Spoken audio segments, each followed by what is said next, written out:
this is why I say this, okay? When I look at the Russell Westbrook situation, all right, I applaud Russell Westbrook because if I knew that the organization that I'm signed to right now is trying to actively trade me for Kyrie Irving, there's no way in hell that I'm even around any one of them. Now, here's the thing.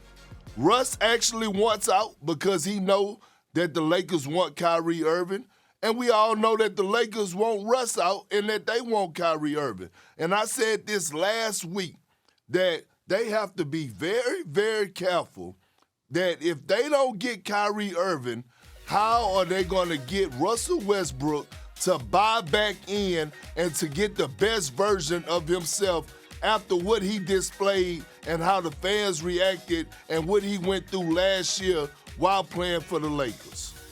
Well, Wendy, it's pretty easy, right? They've said they want him to be a screener and a corner three shooter, which neither of which are part of his skill set, right? So, Wendy, is this what's going to happen here, right? I mean, the world has already traded Westbrook for Kyrie, right? The Twitter has moved past that.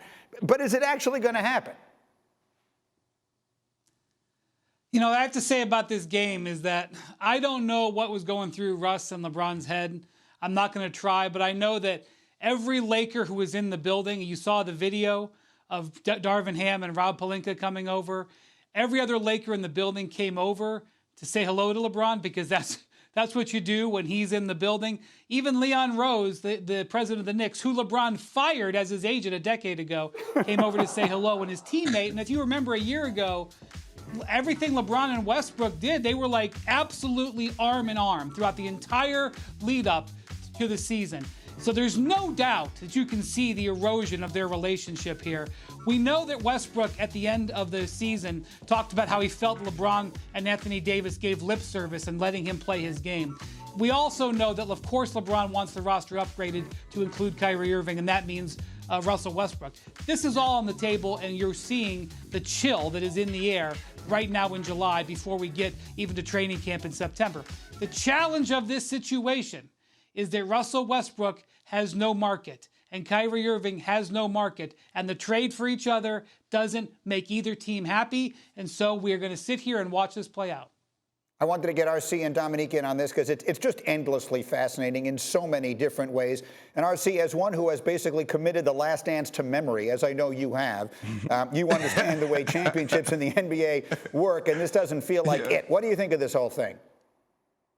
Well, first off, guys, I would be more concerned if LeBron James and Mrs. Savannah James were at a game and didn't talk to each other and didn't sit together, because that's how, guys, that's how we're acting right now. Listen, you can read whatever you want to enter their interaction, but the truth is the truth. Russell Westbrook did not play well there last year. Russell Westbrook did not fit with what LeBron James wanted to do. But I thought, at least in my estimation, in my small basketball mind, I thought we knew that before the season. I thought we knew that when the trade was made from the Washington Wizards. And now when it doesn't work, everybody wants to be mad. We want to change relationships. We want to sit in different places. No, we know that the Lakers have to improve this roster, and part of that improvement in LeBron James's mind is getting Kyrie Irving. Anybody who's known anything about Russell Westbrook knows that's not going to sit well with him, knows he don't play game, knows that he doesn't fake. So why am I going to fake a kiki, a hee-hee, and shoo-shoo all in your face when I know what you want?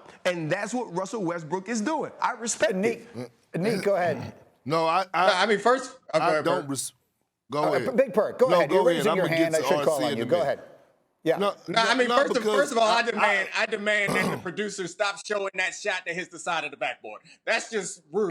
Like, he hit the side of the backboard one time. Y'all keep showing that nonsense like it's representative of Russell as a player. One time? That's not fair. And, okay, a couple times, but not enough times to keep showing it like it's representative. But I do think that I understand RC saying like a small basketball mind, but this story is no longer about basketball to me because it's about ego. And we all understand how big these guys' egos are, and they deserve it. They deserve having these huge egos. He's a former MVP. So the idea of trying to get everyone to coexist after going through the season that they have in the offseason, like if I'm Russ too, I'm thinking I'm a damn MVP. I'm not going to go walk over and kiss the ring of LeBron James, who is actively, at least presumably, actively trying to get me moved. So yeah, that makes sense. What they're going to do when the season comes around, I don't know if it matters, because if they're all happy and playing as well as they possibly can, it's still not a championship contender.